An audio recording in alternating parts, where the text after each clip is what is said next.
모임 내가 만드신 6번째 시간이에요. 자, 우리 꽤 왔는데요. 이번 주의 주제는요, 성공이에요.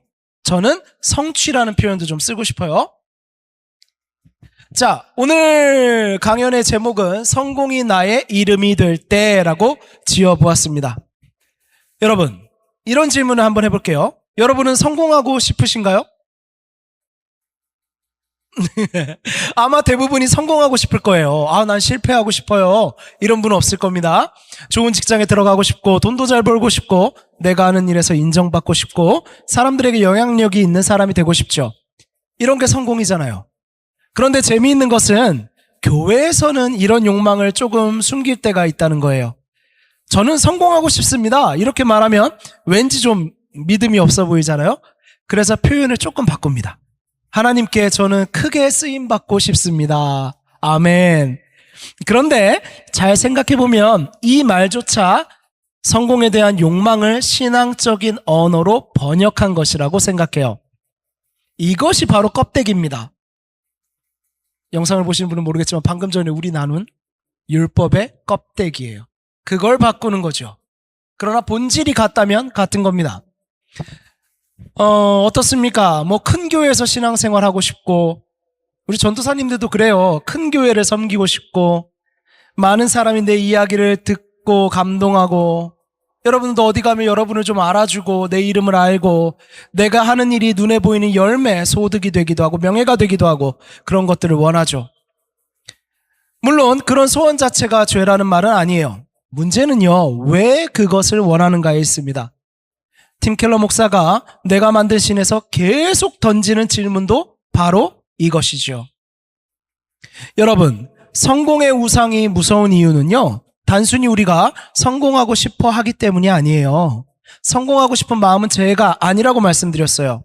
문제는요, 어느 순간부터 성공이 내가 누구인지를 증명하는 수단이 된다는 것입니다. 나의 이름이 된다는 것이에요. 팀 켈러는 이 부분에서 아주 중요한 이야기를 하죠. 성취를 통해 자기 존재를 확인하려는 사람에게 성공은 기쁨보다 오히려 두려움을 가져다 준다는 것이에요. 성취를 통해 자기 존재를 확인하려는 사람은요, 성공했을 때 기쁨보다 두려움이 더 크게 온다는 겁니다. 이상한 모순이지요. 왜냐하면 끊임없이 자신을 증명해야 하기 때문이에요. 하나의 성공은 다음 성공으로 이어져야 하기 때문이에요. 한번 성공했다고 끝나는 게 아닙니다. 이번에 잘했으면 다음에도 잘해야 해요. 이번에 인정받으면 다음에도 인정받아야지요. 이번에 사람들이 나를 좋아하고 칭찬했으면 계속 좋아하고 칭찬하게 만들어야 합니다. 그러니까 성공의 우상에 붙잡힌 사람은요, 성공하면 행복해지는 사람이 아니에요. 그는 성공하지 못할까봐 매우 두려워하는 사람입니다.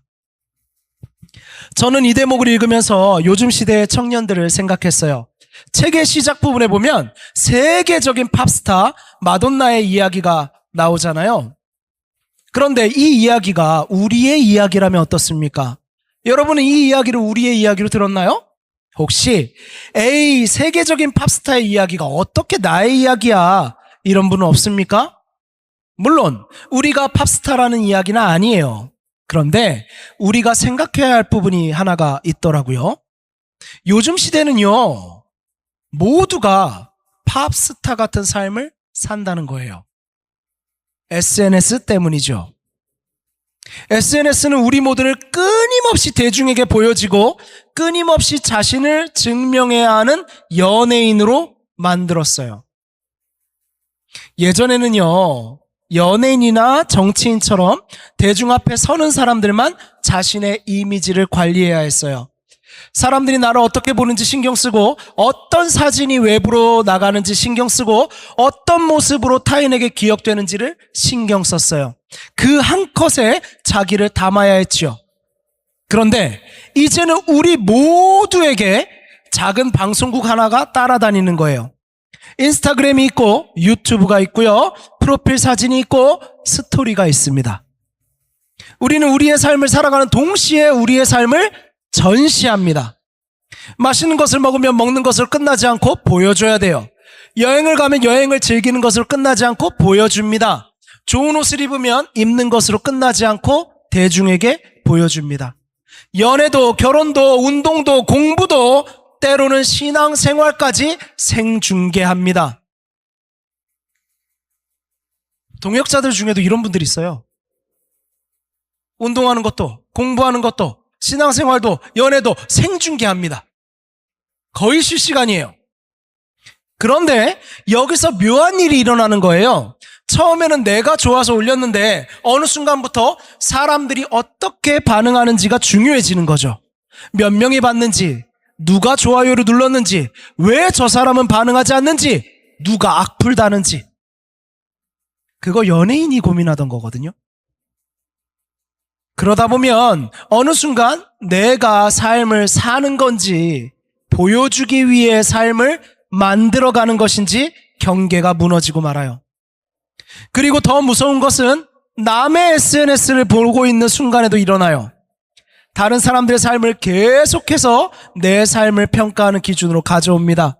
누군가는 취업했네, 누군가는 연애하네, 누군가는 해외여행 갔어요, 누군가는 좋은 차를 샀군요, 누군가는 매일 운동을 하면서 몸을 만든답니다, 누군가는 사업에 성공했대요. 그런데 나는 그걸 보는 순간에 침대에 누워서 손가락만 까딱까딱하고 있습니다. 그들의 가장 아름답게 편집된 순간을 쳐다보고 있지요. 그러니 이런 생각이 듭니다. 나는 지금 뭐하고 있지? 그 사람이 나에게 아무 말도 하지 않았는데 갑자기 내 인생이 초라해집니다. 그리고 급해집니다. 사실은 이 연결망은 서로가 서로의 삶에 대해서 부정적으로 생각하게끔 만드는 연결망일지도 몰라요. 왜 그렇습니까? 우리는 누군가의 삶을 구경한 것이 아니라 타인의 삶을 거울 삼아 나의 가치를 측정했기 때문이에요. 그래서 SNS 시대의 성공은 돈과 명예만의 문제가 아니에요. 나는 사람들에게 어떻게 보이는가? 이게 성공이에요. 그래서 이것도 성공의 우상이 될 수 있지요. 안타깝게도 우리는 팝스타만큼의 명예와 팝스타만큼의 돈도 없는데 팝스타처럼 괴로워하고 있는지도 모릅니다. 이 이야기를 들으면 누군가는 이렇게 생각할 수 있겠네요. 저는 그런 사람 아닌데요? 저는 돈 많이 벌고 싶은 욕심도 없고 유명해지고 싶은 생각도 없어요. 저는 그냥 착하게 살고 싶어요. 이렇게 생각하신 분 있습니까? 그런데 착한 사람이 되고 싶다는 마음도 우상이 된다는 거 아십니까? 저는 이것이 예수님을 믿는 청년들에게 보편적으로 깔려있는 우상의 흔적이라고 생각합니다. 이게 무슨 말일까요? 착하게 살지 말라는 걸까요? 그럴 리가요. 성실하게 살지 말라는 겁니까? 그럴 리가요. 그게 왜 문제입니까? 문제 아닙니다. 그것들은 모두 좋은 거죠. 그런데 아까 말씀드렸죠? 우상은 나쁜 것이 아니라 좋은 것이 하나님 자리에 올라갈 때 만들어지는 겁니다. 예를 들어 이런 사람이 있다고 생각해봐요. 어릴 때부터 이런 말을 많이 들은 거죠. 야, 넌 참 착한다. 너 잘한다. 넌 공부도 잘하고 말도 잘 듣잖아. 너는 우리 집에서 제일 신뢰할 만한 아이야. 그래서 열심히 삽니다. 사고 치지 않아요. 부모님 말씀 잘 듣습니다. 공부 열심히 하죠. 교회에서도 잘 섬기죠. 직장에 가서도 누구보다 성실합니다. 굉장히 좋은 사람처럼 보입니다. 그런데 그 마음 깊은 곳에 만약 자신도 모르게 이런 믿음이 있다면 어떻습니까? 나는 잘해야 사랑받을 수 있다. 나는 실망시키면 안 된다. 나는 언제나 밝고 괜찮은 사람이어야 한다. 그러면 착함은 더 이상 자유로운 사람의 행동이 아닙니다. 이 사람은 자유롭지 않아요. 이 사람에게 착함은 생존의 문제가 됩니다. 실수하면 단순히 실수한 것이 아닙니다. 자기의 존재가 흔들려요. 누군가 나를 비판하면 단순히 의견이 다른 게 아닙니다. 내가 나쁜 사람이 된 것처럼 느껴집니다. 그래서 인정받기 위해 더 열심히 착하려고 합니다. 거절하지 못합니다. 부탁을 잘 들어줍니다. 자기 스스로 쉬면은 게으르다고 느낍니다. 성과가 없으면 불안합니다. 사람들이 나를 좋게 평가해야 안심합니다. 이게 놀라운 역설입니다. 착한 사람이 되려고 평생 노력했는데 결국 사람들의 인정을 섬기는 우상 숭배자가 되어버린 것입니다. 이것이 교회 안에 있는 죄의 무서움입니다.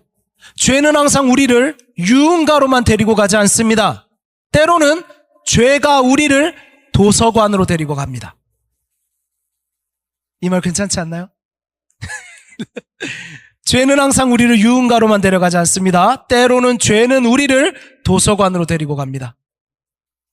공부하게 합니다. 열심히 일하게 합니다. 봉사하게 합니다. 좋은 사람이 되게 합니다. 그런데 그 모든 행동의 중심에서 하나님이 아니라 인정받고 싶은 내가 왕좌에 앉아있을 수 있습니다.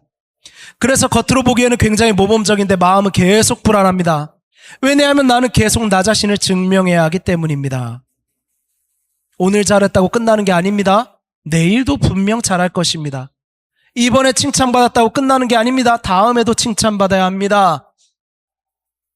사람들의 기대는 높아져만 갑니다. 그 기대가 쏠립니다. 모여집니다. 그거 다 만족시켜야 됩니다. 자기가 아프고 자기가 힘들면 말할 사람도 없어요. 그걸 표현하는 방법도 모릅니다. 한 번 실수하면 사람들이 나를 다르게 볼 것 같기 때문이에요. 그게 사실이겠습니까? 그러니까 성공의 우상이 우리에게 요구하는 것은 단순해요. 계속 증명해. 네가 괜찮은 사람이라는 것을 증명해. 네가 가치 있는 사람이라는 것을 증명해. 네가 사랑받을 만한 사람이라는 걸 증명해야 해. 네가 뒤처지지 않았다는 것을 지금 증명해. 그래서 성공의 우상에 사로잡힌 사람의 가장 깊은 감정은 사실은 웃고 있어도 기쁨이 아니라 두려운 거예요.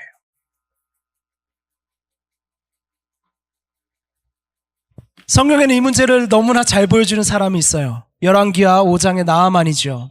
책에서 보셨죠? 성경은 나아만을 굉장히 화려하게 소개합니다. 아람 왕의 군대 장관이에요. 거대한 힘이 있는 나라의 군대 장관이에요. 왕에게 존귀한 사람이에요. 큰 용사예요. 전쟁에서 승리도 많이 했겠죠. 그러니 돈도 있겠죠. 권력 당연히 있죠. 왕의 신임도 받는 사람이에요. 오늘날로 말하면 사회적으로 거의 모든 것을 가진 엘리트고 성공한 사람입니다.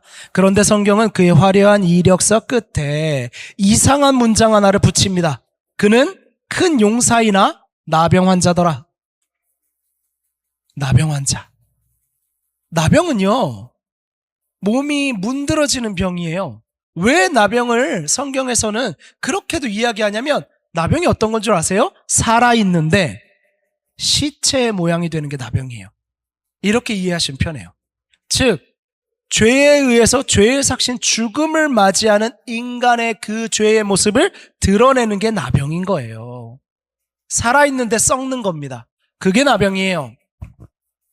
저는 여기서 성경이 인간의 성공에 붙이는 해석을 보는 것 같습니다. 그는 성공했으나, 그는 돈이 많았으나, 그는 사람들이 부러워했으나, 그는 큰 용사이나 나병 환자더라. 그 성공으로 해결할 수 없는 게 있다. 이게 중요합니다. 나아만의 나병은 그의 성공이 얼마나 대단한지를 보여주는 동시에 성공이 얼마나 무력한지도 보여줍니다. 왕의 총에도 나병을 고칠 수 없지요. 그의 경력도 못 고칩니다. 돈도 못 고칩니다. 군사력도 못 고칩니다. 어쩌면 우리에게도 각자의 나병 같은 것이 있어요. 사람들에게는 보여주지 않는 불안, 여러분의 표정에 지금 감추고 있는 실패에 대한 두려움, 열등감, 외로움, 인정받지 못할까 두려운 마음, 우리의 나병입니다. 그래서 더 성공하고 싶은지도 모르죠. 치료법을 찾아야 하니까요. 성공하면 이 마음이 없어질 것 같으니까요. 그런데 그렇게 치료법을 찾아 세상의 방법으로 성공해 본 사람들은 오히려 말합니다. 안 되더라. 그렇지 않더라. 성공하면 문제가 없어지는 것이 아니라 이번에는 성공을 잃어버릴까 봐 두려워지는 더 큰 나병이 기다리고 있습니다. 그래서 나아만은 하나님을 만나러 갑니다. 이스라엘에 자신의 병을 고칠 수 있는 선지자가 있다는 이야기를 듣지요. 그러자 나아만은 엄청난 재물을 준비합니다. 은과 금과 의복을 가져가요. 왕의 추천서도 챙겼죠. 왜 이렇게 많은 걸 가져갔을까요? 나아만이 살아온 세계에서는 당연한 거죠. 무언가 중요한 것을 얻으려면 그에 합당한 대가를 지불해야 하니까요. 자기가 어떤 사람인지 알려야 하니까요. 나아만은 평생 그렇게 살았을 것입니다. 성과를 내면 승진합니다. 전쟁에 이기면 훈장 받죠. 능력을 증명하면 왕이 칭찬해줘요. 그래서 하나님도 세상의 왕을 대하듯이 똑같이 나간 겁니다. 제가 이만큼 가지고 왔어요. 제가 이런 사람입니다. 왕의 추천서까지 가지고 왔어요. 그런데 놀랍게도 선지자 엘리사는 만나주지도 않습니다. 종을 보내서 이렇게 말하는 거예요. 요단강에 가서 7번 씻어라. 그러자 나아만이 화가 납니다. 이게 뭔 헛소리야? 왜 화가 났을까요? 아주 단순하고 쉬운 해결책을 알려주었는데 말이죠. 우리는 사실은 쉬운 해결책을 원하지 않는지도 모릅니다. 자신이 대접받지 못했기 때문에 나아만은 화가 납니다. 나는 아람의 군대 장관입니다. 왕의 추천서가 있어요. 엄청난 재물도 가져왔습니다. 선지자가 우와 할 줄 알았죠. 여러분 이 사람에게 박수를. 그런데 나오지도 않아요. 강물 가서 씻으래요. 나아만은 모욕감을 느꼈을 겁니다. 그런데 그것이 바로 하나님의 치료지요. 잘 들어보세요. 하나님은 나아만의 피부만 고치는 것이 아니라 나아만이 무엇을 섬기는가를 바꾸고 계신 겁니다. 그동안 나아만의 하나님은 무엇입니까? 성취, 능력, 지위입니다. 나는 이만큼 해냈으니까 이만큼 대접받아야 한다. 나는 이렇게 했으니까 착한 아이로 살아야 한다. 나는 이러니까 열등생이 아니다. 그런데 하나님께서는 말씀하시는 겁니다. 나아만아, 여기서는 그러지 않아도 된다. 왕의 추천서 필요 없습니다. 금도 필요 없습니다. 전쟁에서 몇 번 이겼는지도 중요하지 않습니다. 그저 아프다고, 불안하다고, 죽겠다고 고백하고 물속에 들어가 씻으라는 겁니다. 여기에 아름다운 반전이 나오죠? 나아만에게 누가 하나님의 은혜를 알려줬나요? 이름조차 기록되지 않은 처음에 어린 여종입니다. 그 여종은 전쟁 포로였어요. 당시 사회에서 거의 아무 힘도 없는 사람입니다. 그리고 나중에 나아만이 분노해서 돌아가려고 할 때 누가 붙잡아 줍니까? 그의 종들입니다. 성경에서는 세상의 구도가 완전히 뒤집어집니다. 세상의 눈으로 보면 나아만이 가장 높은 사람이고 이들을 가르치고 이들을 구원해 줘야 될 것 같습니다. 그런데 하나님의 은혜로 가는 길에서는 가장 낮은 사람이 그를 인도해 줍니다. 왜 그럴까요? 하나님 나라에서는 인간의 계급이 반드시 무너져야 하기 때문입니다. 나아만이 구원받기 위해 해야 할 일은 더 위로 올라가는 것이 아니었습니다. 오히려 내려가는 겁니다.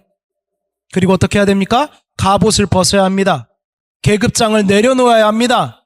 자기 몸의 병든 모습을 드러내야 합니다.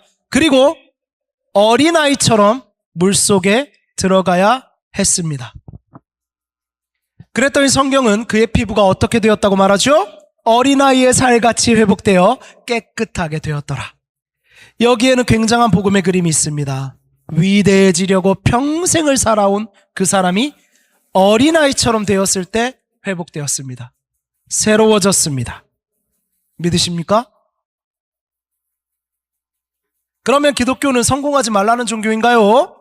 아닙니다. 여기서 잘못 이해하면 안 됩니다. 팀 켈러 목사가 말하는 것도 성공 자체가 악하다는 이야기가 아닙니다. 열심히 공부하지 말라는 거 아니고요. 좋은 직장에 가지 말라는 것도 아니에요. 돈을 벌면 안 된다는 건 더더욱 아닙니다. 높은 자리에 올라가면 안 된다는 것도 아닙니다. 문제는 그것을 바라는 그 성공을 무엇에 사용하고 있느냐입니다. 성공을 통해 하나님과 이웃을 섬기는 것과 성공을 통해 나 자신을 증명하는 건 완전히 다릅니다.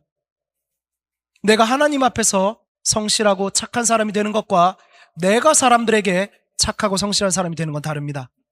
내가 하나님의 시간에 조금 더 빨리 간다는 것과 내가 사람들의 시간에 늦을까봐 열등감에 시달리는 건 완전히 다릅니다.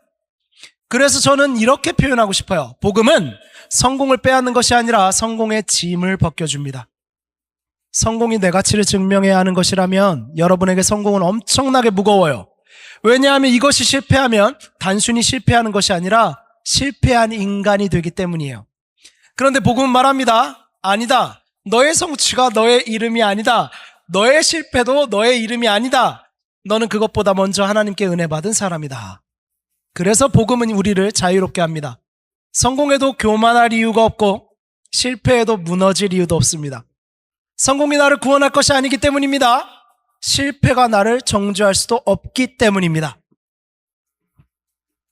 왜 하나님은 우리에게 이런 은혜를 주실까요? 그냥 괜찮아, 너는 소중해 라고 생각하기 때문일까요? 아닙니다. 복음은 절대 싸구려 자기긍정이 아닙니다. 우리의 가치를 세우기 위해 누군가가 값을 지불한 이야기예요. 우리는 성공을 통해 계속 위로 올라가려 합니다. 그런데 예수님은 반대로 움직이셨죠. 하나님의 아들이 인간이 되셨습니다. 왕이신데 종의 모습으로 오셨습니다. 높임을 받는 대신 멸시를 받으셨습니다. 그리고 마침내 십자가를 지셨죠. 왜입니까? 우리를 살리기 위해서입니다. 나아만은 물속으로 내려갔다가 새 사람이 되어 올라왔습니다. 예수님은 우리를 새 사람으로 만들기 위해 죽음 속으로 내려가셨습니다. 그래서 우리는 더 이상 성공을 가지고 하나님 앞에 갈 필요 없습니다. 추천서 필요 없어요. 이력서 필요 없어요. 찢어버리십시오. 여러분이 붙들고 있는 거 하나님 앞에서 아무 의미 없습니다. 통장 잔액 필요 없어요. 다 하나님 겁니다. 심지어 우리의 종교적 성취조차 하나님께 우리를 받아달라고 내밀 수 없습니다. 예수 그리스도의 우리에 대한 사랑이 우리의 유일한 추천서이기 때문입니다. 여러분이 이미 그것을 가졌습니다. 이것이 복음이에요. 그래서 이제 우리는 진짜 성공할 수 있습니다. 이 표현이 이상하죠? 복음을 알면 성공을 포기하는 것이 아니라 비로소 건강하게 영원히 진짜로 성공할 수 있습니다. 성공하지 않아도 내가 괜찮다는 것을 알기 때문에 최선을 다할 수 있습니다. 실패해도 괜찮기 때문에 도전할 수 있습니다. 다른 사람이 나보다 빠른 것처럼 보이고 성공한 것처럼 보여도 나의 가치가 그것과 아무 상관이 없기 때문에 진심으로 축하할 수 있습니다. 그리고 내가 성공했을 때 그것을 움켜쥐지 않고 다른 사람을 위해 나눌 수 있습니다. 이것이 성공의 우상에서 자유로워진 사람의 모습입니다. 열심히 달려오셨어요. 저도 열심히 달렸네요. 여러분에게 마지막으로 질문 하나 드리고 싶습니다. 여러분은 요즘 무엇으로 자기 자신을 증명하려 하고 있습니까? 직업입니까? 돈입니까? 옆에 있는 사람이 얼마나 근사한가입니까? SNS의 반응입니까? 사람들의 인정입니까? 그것을 잃으면 단순히 아픈 정도가 아니라 나의 존재감이 흔들리고 있다면 어쩌면 그것이 나의 우상이 되어버렸는지도 모릅니다. 그렇다면 이제 우리는 나아만처럼 갑옷을 벗어야 합니다. 하나님 앞에서 필요 없는 그 계급장을 찢어버릴 용기가 있어야 합니다. 오늘 복음이 우리에게 다시 말합니다. 너의 성공이 너의 이름이 아니다. 너의 실패도 너의 이름이 아니다. 그리스도 안에서 하나님께 받아들여진 자, 은혜로 구원받은 자, 하나님의 사랑스러운 자녀, 그것이 우리의 가장 큰 이름입니다. 그러므로 여러분, 성공하십시오. 열심히 공부하세요. 좋은 직장에 도전하십시오. 탁월하게 일하십시오. 꿈꾸세요. 하나님께서 기회를 주신다면 감사하며 높은 자리에도 올라가십시오. 그러나 여러분이 꼭 기억해야 할 것은 그 성공에게 여러분의 이름을 지어달라고 하지 마십시오. 사람들의 박수에게 여러분의 가치를 결정하게 하지 마십시오. SNS에 보이는 반응과 숫자에 여러분이 얼마나 괜찮은 사람인지 물어보지 마십시오. 심지어 여러분 자신의 도덕성과 성실함과 착함에도 내가 사랑받을 자격이 있느냐고 묻지 마십시오. 그 질문은 십자가에 물어야 하는 겁니다. 그리고 그리스도의 십자가는 여러분에게 대답할 것입니다. 너의 자격 때문이 아니라 그리스도의 자격 때문에 너는 이미 받아들여졌다. 그러므로 이제 증명을 멈추고 살아가십시오. 성공을 섬기며 우리는 평생 자신을 증명해야 하지만 그리스도를 섬기면 성공도 실패도 우리의 주인이 될 수 없습니다. 그러니 성공을 붙잡고 하나님께 인정받으려고 하지 마시고 이미 그리스도 안에서 인정받았기에 자유롭게 일하고 자유롭게 도전하고 자유롭게 실패하고 자유롭게 성공하십시오. 그것이 복음이 우리에게 주는 성공으로부터의 자유입니다. 마칩니다. 마칠게요. 우리 기도로 마치겠습니다. 사랑하신 주님, 우리가 하나님이 핏값으로 사신 귀한 자녀임을 다시 한번 우리 마음에 담습니다. 그런 우리가 다른 피조물들의 시선으로 세상의 이야기로 우리를 증명하려 애쓰지 않게 하옵소서. 우리 스스로가 그리스도의 몸임을 알고 그리스도의 자녀로 받아들여진 귀한 자로 살아가게 하옵소서. 이미 우리는 성공했으니 우리가 그 성공을 그리스도 안에서 내가 성공했노라고 자랑케 하옵소서. 그 성공으로 담대하여 세상 모든 사람에게 인생의 진짜 성공을 알리는 우리가 되게 하옵소서. 사람들의 시선에서 자유롭게 하시고 오직 하나님의 시선만을 경외하게 하옵소서. 감사합니다. 사랑합니다. 우리 주 예수 그리스도의 이름 안에서 기도드립니다. 아멘.